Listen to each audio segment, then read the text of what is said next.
Baik, bismillahirrahmanirrahim. Assalamualaikum warahmatullahi wabarakatuh. Kita akan lanjutkan pembelajaran kita pada pembahasan latihan soal materi persamaan trigonometri yang sudah Pak berikan soalnya beberapa waktu yang lalu. Sekarang kita akan lanjutkan, tapi kali ini pembahasan soal akan kita laksanakan via YouTube ya, mengingat atau merespon daripada saran dan masukan kalian, karena kalau menggunakan Telegram itu kelemahannya adalah kalian harus mendownload video yang artinya cepat atau lambat akan memenuhi memori pada handphone kalian. Untuk itu kita akan ganti metodenya dengan menggunakan YouTube. Baik, soal kita adalah tentukan semua nilai X dalam interval di mana X-nya itu berada pada interval atau selang besar dari 0 tetapi besar dari sama dengan 0 tetapi kurang dari sama dengan 2V radian yang memenuhi dari persamaan 2 sin kuadrat X ditambah 5 cos X ditambah 1 sama dengan 0. Baik, kita jawab.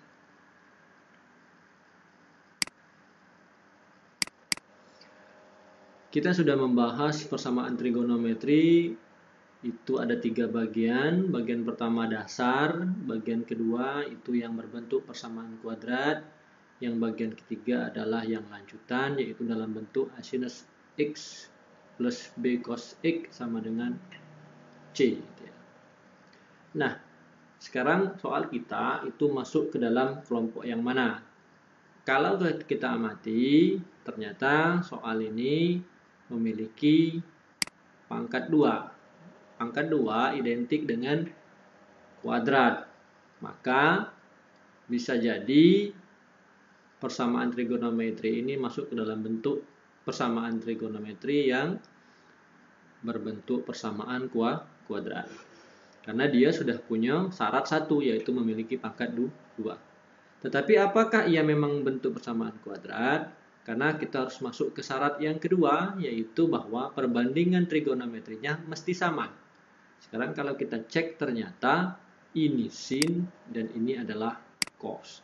Tentu ini beda, padahal persamaan kuadrat itu kan bentuknya AX kuadrat ditambah BX ditambah C sama dengan 0. Artinya variabelnya mesti sama. Jadi kalau pada persamaan trigonometri ya mesti sama. Kalau sin, kalau cos ya cos, kalau tangan ya tangan. Nah, pada soal kita ternyata tidak sama. Lalu bagaimana solusinya? Solusinya adalah membuat persamaan ini yang awalnya beda perbandingan menjadi sama dengan menggunakan identitas trigonometri yang sudah dijelaskan pada materi prasyarat waktu sebelum kita masuk ke materi ini, yaitu salah satunya identitas. Identitas yang paling populer itu adalah sin kuadrat X ditambah cos kuadrat X itu sama dengan 1. Sehingga ketika sin kuadrat X itu sama saja dengan 1 min cos kuadrat X. Atau sebaliknya, bahwa cos kuadrat X itu sama dengan 1 min sinus kuadrat X. Ya. Dan tidak terbatas hanya pada X. Maksudnya Pak, ini boleh.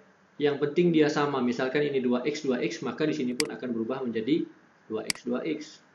Kalau dia 3x, berarti dia 3x, 3x. Yang penting x-nya ini atau sudutnya itu sama.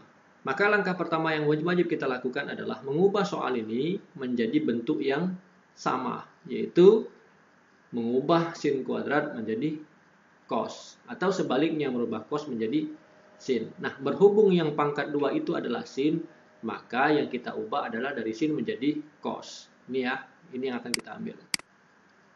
Nah, jadi soal kita kan awalnya 2 ya. 2. Nah, ini dibuka kurungnya. Sin yang tadi kita ganti dengan ini. 1 min cos kuadrat X gitu ya. Ini ya, substitusinya. Ditambah dengan 5 cos X ditambah 1 sama dengan 0. Lalu kita kalikan. kalikan seperti biasa. Gunakan. Jadi 2 kali 1 itu 2. 2 kali min cos kuadrat X berarti min 2 cos kuadrat X.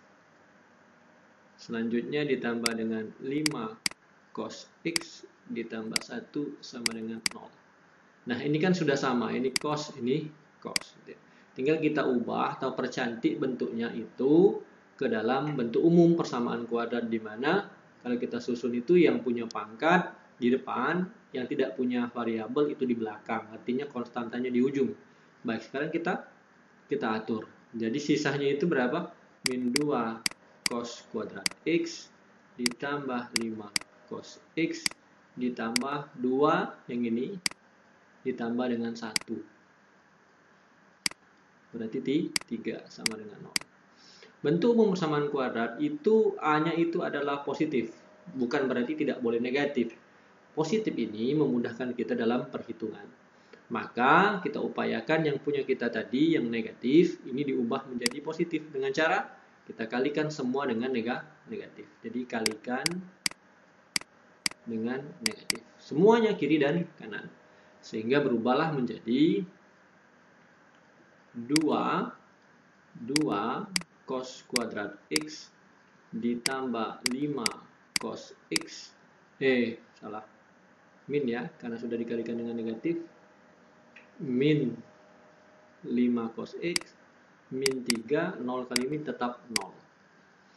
Nah, setelah langkah ini, maka kita misalkan. Karena kita kan alat bantunya itu adalah persamaan kuadrat. Maka kita misalkan, misal cos X itu adalah P misalkan.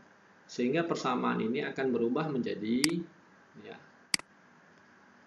2P kuadrat X ya. Jadi yang awalnya cos X kuadrat X berubah menjadi 2P kuadrat dikurang 5P dikurang 3 sama dengan 0. Gitu ya.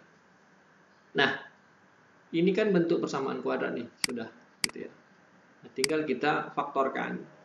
Jadi kalau difaktorkan, kalau koefisien kuadratnya itu lebih besar dari 1, maka ini menjadi 1/2 gitu ya.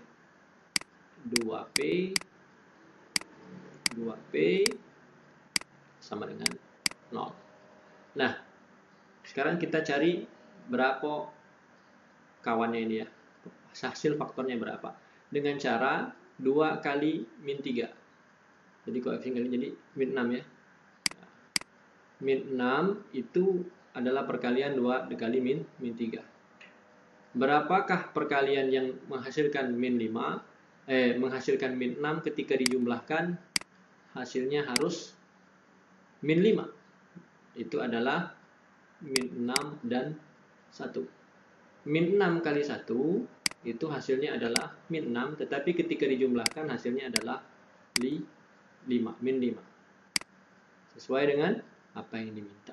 Maka mana yang harus diambil? Yang diambil adalah yang nih, yang di sini tadi. Tuh ya. Berarti di sini isinya min 6, di sini isinya plus 1. Boleh ditukar, ini yang plus 1, di sini min 6, tidak ada masalah. Kenapa di sini taruh min 6? Karena min 6 ini dan 2P ini bisa dibagi dengan 2.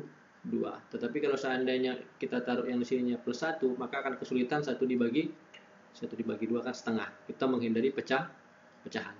Nah, dari sini kalau sudah tinggal dikali. Ini kali ini ya. Nah, 2P kali setengah itu tinggal P. Min 6 kali setengah itu adalah 3. Kita tutup. Yang ini tetap 2P plus 1 sama dengan 0. Maka kalau kita faktorkan, ini P sama dengan 3. Ini 2P sama dengan min 1, maka P-nya sama dengan min setengah. Ya. Nah, kalau kita lihat,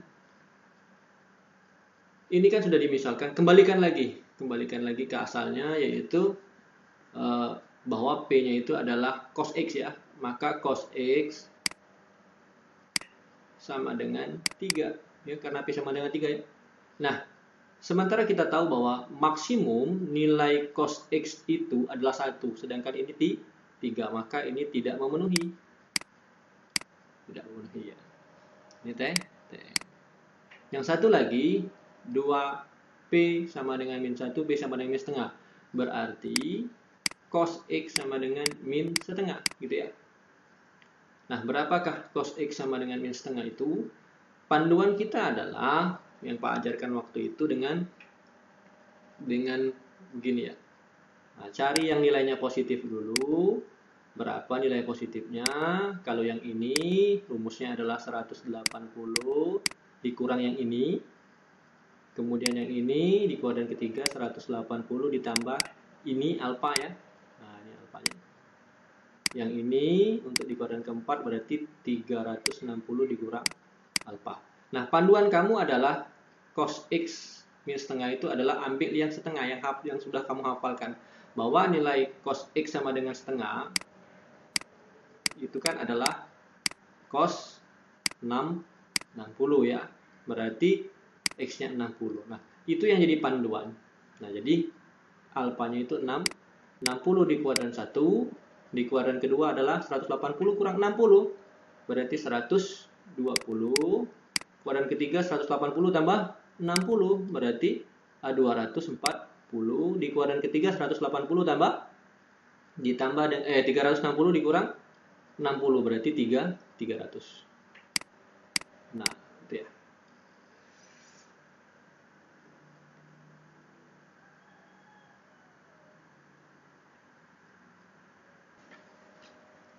Nah, karena yang dibutuhkan nilainya min setengah, yang dibutuhkan kan nilainya min setengah.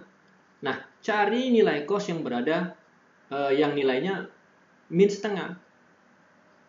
Di mana tuh? Ini kan semuanya positif di kuadran 1. Ini hanya sinus. Ini tangan yang positif. Ini kosinus. Nah, kosinus yang bernilai negatif itu di mana? Di kuadran kedua, karena hanya sin yang positif, kemudian di kuadran ketiga. Gitu ya. Nyambung ya? Maka didapatlah bahwa sini ya, cos X sama dengan min setengah itu adalah yang pertama cos 120, yang ini adalah cos 240 derajat. Iya, 40 derajat. Nah, inilah nilai X yang memenuhi. Maka X yang memenuhi adalah 120 dan 240. Kok pada pakai rumus? Tidak perlu lagi. Kenapa tidak pakai rumus? Karena kita sudah bisa menentukan, ini kan sudah diubah menjadi bentuk, kalau dia cos X sama dengan min setengah itu sudah masuk kepada bentuk persamaan trigonometri bentuk sederhana. Yang awalnya bentuk kuadrat berubah menjadi bentuk sederhana, sehingga bisa kita manipulatif atau kita cari jalan ringkasnya, jalan pintas maksudnya, itu dengan menggunakan perbandingan metode cermin ini yang sudah Pak jelaskan pada pertemuan sebelumnya. Jadi panduan kita itu ini ya. Panduan kita itu adalah kalau di kuadran pertama itu aman ya. Ini yang perlu dihafalkan. Kalau di kuadran kedua ini rumusnya, di kuadran ketiga ini, di kuadran 4 adalah ini. Nanti cari mana yang kita butuhkan. Kalau negatif kan kalau cos itu berada pada kuadran 2 dan kuadran ketiga. Jadi ini yang bisa Pak sampaikan, dan ini salah satu soal yang akan menjadi kisi-kisi soal ulangan yang akan kita laksanakan. Gitu ya. Nanti kalau ada pertanyaan silakan ditanyakan. Cocokkan jawaban kamu yang sudah kamu jawab dengan kunci jawaban ini. Kami tutup. Terima kasih. Assalamualaikum warahmatullahi wabarakatuh.